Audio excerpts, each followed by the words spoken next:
बड़ी खबर आपको बता देते हैं। एबीपी न्यूज से बातचीत के दौरान असदुद्दीन ओवैसी ने एक बड़ा बयान दिया है और कहा है कि अखिलेश सियासी कब्र खोद रहे हैं। अखिलेश ने एसटी हसन का टिकट काट दिया। अखिलेश ने एसटी हसन से बदतमीजी की। तो असदुद्दीन ओवैसी का एसटी हसन के टिकट कटने को लेकर यह बयान अखिलेश पर निशाना साधते हुए ये कहते हुए कि वो अपनी सियासी कब्र खोद रहे हैं।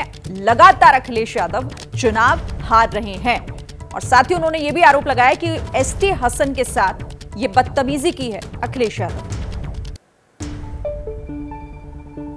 हमारे साथ में असद ओवैसी साहब हैं और इस समय ओवैसी साहब लखनऊ में हैं। आपसे मेरा पहला सवाल ये है कि आप आकर के आपने पीडीएम बना लिया है। मैं आपसे प्रेस कॉन्फ्रेंस में ये बात पूछ रहा था कि जो पीडीएम बनाया है आपकी निगाह में क्या है?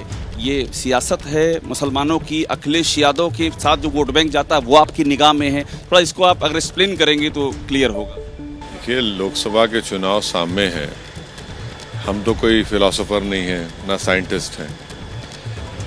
हमारी कोशिश यही होगी कि ये जो पीडीएम बनाया गया है उसमें एक विकल्प हो, क्योंकि हालत मजबूरी में आप या तो समाजवादी पार्टी का जो अलायंस है या फिर इंडिया अलायंस है, दोनों में से किसी को वोट दें आप, तो एक विकल्प होगा। तो इससे मैं समझता हूँ कि उत्तर प्रदेश की पॉलिटिक्स में बल्कि यहाँ की जनता को इससे फ़ायदा होगा। ठीक है, आपने उसका आप हिस्सा बने हुए हो तो हमने देखा भी, आपकी बात सुनी। मुझे एक बात ही समझा दीजिए कि पहले फेज में ओवैसी साहब कहीं नहीं थे, जो पहले नॉमिनेशन हुए, अब आप आ रहे हैं। ये जो आपकी स्ट्रेटजी है, अब फिर वो आप वही आरोपों के बाण झेलेंगे कि बांटने के लिए आ रहे हैं और कमज़ोर करने आ रहे हैं इंडिया को, सब इकट्ठा हो रहे हैं, आप अलग हो रहे हैं? कोई बात ही नहीं है ना।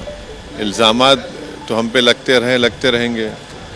जब हमको खबर में दफनाया भी जाएगा तब भी इल्ज़ाम लगेंगे, तो उसे क्या करने का है? वो 2000 अखिलेश यादव जो है 2014 का लोकसभा चुनाव हारते हैं, 17 का विधानसभा का चुनाव हारते हैं, 19 का लोकसभा हारते हैं, 22 का विधानसभा चुनाव हारते हैं।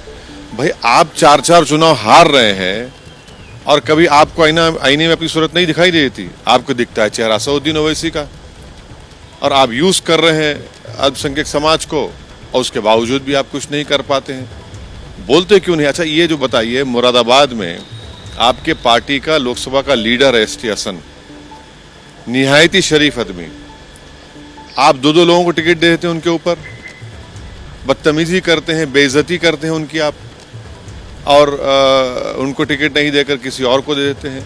रामपुर में का आप एक नया तमाशा करते हैं। भाई, आप अपने हाथों से अपनी खबर खोद रहे हैं, तो इसका मैं जिम्मेदार कैसे हूं? बताइए आप। मैंने सियासी खबर कह रहा हूं, सियासी खबर कह रहा हूं, न्यूज़ नहीं। खबर से मतलब न्यूज़ नहीं। एक आखिरी सवाल आपसे, क्योंकि समय आपने आज कम दे रखा है हम लोगों को। ये आपने खबर की बात की तो मुझे अभी मुख्तार अंसारी का भी जहन आया। उसको लेकर के बड़ा ही एक यहाँ पर यूपी की राजनीति में एक तरह का नैरेटिव हो गया है। एक और कहा जा रहा है कि क्रिमिनल अपराधी गैंगस्टर, दूसरी ओर गरीबों का मसीहा क्रांतिकारी ओम प्रकाश राजभर ने कहा। असदुद्दीन ओवैसी की निगाह में क्या है ये मसला? एक बात सुनिए, एक शख्स आपकी जुडिशियल कस्टडी में है। किसकी जुडिशियल कस्टडी में? सरकार के। जब जुडिशियल कस्टडी में उनके परिवार ये कहते हैं, बल्कि सुप्रीम कोर्ट का एफिडेविट पढ़िए आप, मजाक नहीं है वो, उन्होंने एफिडेविट सुप्रीम कोर्ट को दिया कि जेल में ही उनको मार दिया जाएगा। तो ये पहली मौत नहीं है।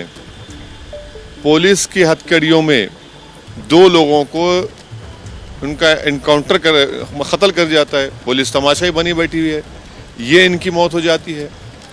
तो क्या किस पे उंगली उठाएंगे? किसको पूछेंगे? कौन जिम्मेदार है उनका? तो वो जांच कर रहे हैं, वो तो जांच के बाकायदा उन्होंने पैटर्न कर दिया कि जांच वो जो हथकड़ियों में एक एक्स मेंबर ऑफ पार्लियामेंट को जो सजा हो गई थी, कन्विक्शन दिया गया था, वो रिपोर्ट क्या हुई? अब तक आई? पूछना चाहिए क्या हुआ उस रिपोर्ट का, इंक्वायरी रिपोर्ट का। उसमें भी तो इंक्वायरी लगाया। तो कह रहे हैं कि वो सब कि वो तो बाकायदा एसआईटी ने जांच की उस पर। रिपोर्ट कहाँ है बताइए? तो यही हुई में दाखिल। हाँ, कहाँ है रिपोर्ट? लाइए, मंजर-ए-आम पे लाइए।